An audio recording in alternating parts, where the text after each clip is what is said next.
हाय, hello, नमस्कार. मी दीपालीज रेसिपीमध्ये तुमचं खूप खूप स्वागत आहे. आज मी बनवले आहे रवा व्हेजिटेबल इडली. करायला अगदी 10 ते 15 मिनटं, जास्तीत जास्त 20 मिनटं लागतात आणि खायला तेवढीच टेस्टी अशी रवा व्हेजिटेबल इडली आहे. चला तर मग वेळ न घालवता कृतीला सुरुवात करूया. इथे एका मिक्सिंग बाउलमध्ये 1 कप रवा घेतला आहे. साधारण 200 ग्राम हा रवा आहे.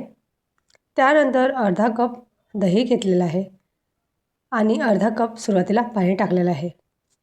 व्यवस्थितपणे चमच्या साहाय्याने आपल्याला मिक्स करून घ्यायचं आहे. सुरुवातीला अर्धा कप इथे पाणी टाकलं आहे. त्यानंतर अर्धा कप पाणी टाकून घ्यायचं आहे आणि व्यवस्थित असं रव्याला मिक्स करून घ्यायचं आहे. थोडं थोडं पाणी टाकत बॅटरची कन्सिस्टन्सी मेंटेन करत आपल्याला छान इथे साधारण 1 कप पाणी लागणार आहे. पाण्याचं प्रमाण कमी अधिक होऊ शकतं. छान मी व्यवस्थित असा रवा मिक्स करून घेतला आहे. त्यानंतर 10 मिनटं आपल्याला हे झाकून ठेवून बाजूला करून घ्यायचं आहे. छान 10 मिनटं इथे झालेलं आहे. त्यानंतर झाकण काढून बघायचं आहे. रवा छान घट्ट झालेला आहे. व्यवस्थित असं मिक्स करून घ्यायचं आहे. त्यानंतर यामध्ये आपण जिरा मोहरीचा तडका देणार आहोत. ते तेल यामध्ये टाकून घ्यायचं आहे. त्यानंतर यामध्ये काही भाज्या ॲड करायच्या आहे. सुरुवातीला पाव वाटी मी चिरलेला गाजर घेतला आहे. पाव वाटीपेक्षा कमी मटार घेतले आहे. पाव वाटीपेक्षा कमी शिमला मिरची घेतली आहे. त्यानंतर अर्धा वाटी मी इथे चिरलेला कांदा घेतला आहे. हिरवी मिरची टाकलेली आहे. त्यानंतर कोथिंबीर टाकली आहे. बारीक चिरलेली कोथिंबीर घ्यायची आहे. त्यानंतर अर्धा वाटी मी इथे छान बारीक चिरलेला टोमॅटो घेतला आहे. त्यानंतर थोडंसं चवीनुसार आपल्याला इथे मीठ टाकून घ्यायचं आहे. व्यवस्थितपणे भाज्या ह्या सर्व रव्यामध्ये मिक्स करून घ्यायच्या आहे. छान बॅटरची कन्सिस्टन्सी मेंटेन करायची आहे आणि व्यवस्थित असं भाज्यांना त्यामध्ये मिक्स करून घ्यायचं आहे. जर तुम्हाला इथे मिश्रण घट्ट वाटत असेल तर थोडंसं पाणी देखील तुम्ही इथे टाकू शकता. व्यवस्थित असं बॅटर करून घ्यायचं आहे. इडली करताना बॅटरची कन्सिस्टन्सी कशी असते त्याच पद्धतीत आपल्याला हे कन्सिस्टन्सी हवी आहे. छान व्यवस्थित थोडं पाणी इथे ॲड केलेलं आहे आणि कन्सिस्टन्सी मेंटेन केलं आहे. बघू शकता या पद्धतीचं आपलं हे बॅटर हवं आहे.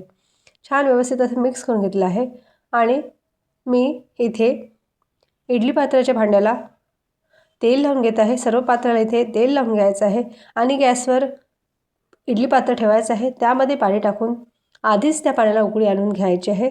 सुरुवातीला इडली करायच्या आधीच हे काम करून घ्यायचं आहे. त्यानंतर लगेचच आपल्याला हे टाकून घ्यायचं आहे. छान मी इथे सर्वच पात्राला तेल लावून घेतलेलं आहे आणि स्टँड गॅसवर ठेवून दिलं आहे. आता ह्या बॅटरमध्ये आपल्याला 1 चम्मच फ्रूट सॉल्ट किंवा इनो टाकून घ्यायचं आहे. छान आपण इन्स्टंट इडली करणार आहोत. त्यासाठी इथे मी 1 इनोचा सॅशे घेतला आहे. त्याला कट करून यामध्ये टाकून घेतलं आहे आणि ॲक्टिवेट करायसाठी थोडंसं पाणी त्यावर टाकायचं आहे आणि चमच्याच्या सहाय्याने व्यवस्थित असं मिक्स करून घ्यायचं आहे. छान इथे मी व्यवस्थित असं मिक्स करून घेतलं आहे आणि लगेचच हे याच्या आपल्याला इडल्या करून घ्यायच्या आहे.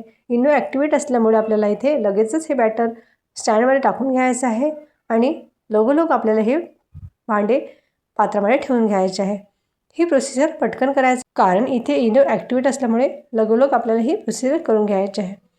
छान व्यवस्थित असं इडली पात्रामध्ये हे मिश्रण टाकून घ्यायचं आहे. तुम्ही थोडं कमी सुद्धा टाकू शकता. मी इथे थोडं जास्त प्रमाणात टाकलेलं आहे. व्यवस्थित हे सर्व भांड्यामध्ये आपल्याला हे मिश्रण टाकून घ्यायचं आहे आणि लगेचच आपल्याला हे पात्र इडली पात्रामध्ये ठेवून घ्यायचं आहे. गॅसवर आधीच मी पाणी गरम करायला ठेवलेलं आहे. त्यानंतर लगेचच हे स्टँड यामध्ये ठेवून घ्यायचे आहे. ठेवताना एक काळजी घ्यायची आहे. जे छिद्र दिसत आहे ना त्याच्यावर वरचा पोर्शन आला पाहिजे. अशा पद्धतीने हे इडली पात्राच्या स्टँडवर हे ठेवून घ्यायचं आहे. इडली पात्र आपल्याला स्टँडमध्ये व्यवस्थित असं ठेवून घ्यायचं आहे. त्यामुळे काय होतं जे स्टीम होताना पाणी होतं ना ते इडलीवर पडणार नाही. व्यवस्थित अशी वाफ बाहेर निघून जाईल. अशाच पद्धतीने सर्व स्टँड यामध्ये ठेवून घ्यायचे आहे आणि वरून झाकण लावून साधारण 15 मिनटं आपल्याला ह्या इडल्या वाफवून घ्यायच्या आहे. वरून छान झाकण लावलं आहे आणि 15 मिनटं आपल्याला हे इडल्या होऊ द्यायचे आहे. छान 15 मिनटं झालेलं आहे. बघू शकता इथे इडल्या छान टम्म फुगलेलं आहे. हे सर्व पात्र आपल्याला काढून घ्यायचे आहे. कापडाच्या साहाय्याने हे सर्व काढून घ्यायचे आहे. गरम असल्यामुळे कापडाच्या साहाय्याने काढून घ्यायचे आहे आणि व्यवस्थित असं थंड होऊ द्यायचं आहे. संपूर्ण हे इडली स्टँड आपल्याला थंड करून घ्यायचं आहे. त्यानंतरच इडल्या आपल्याला हे काढून घ्यायचे आहे. संपूर्ण इडली हे थंड झाले आहे.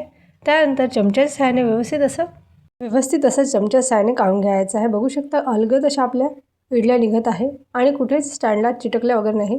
अगदी अलगद हा इडल्या निघत आहे. बघू शकता संपूर्ण इडल्या याच पद्धतीने काढून घ्यायच्या आहे आणि शेंगदाण्याची चटणी किंवा सॉसबरोबर एन्जॉय करायचं आहे. मी इथे शेंगदाण्याची चटणी केलेली आहे. त्याबरोबर ह्या इडल्या खूप टेस्टी लागतात किंवा टोमॅटो सॉससोबत तरी खाल्ल्यानं तर खूप टेस्टी लागतात.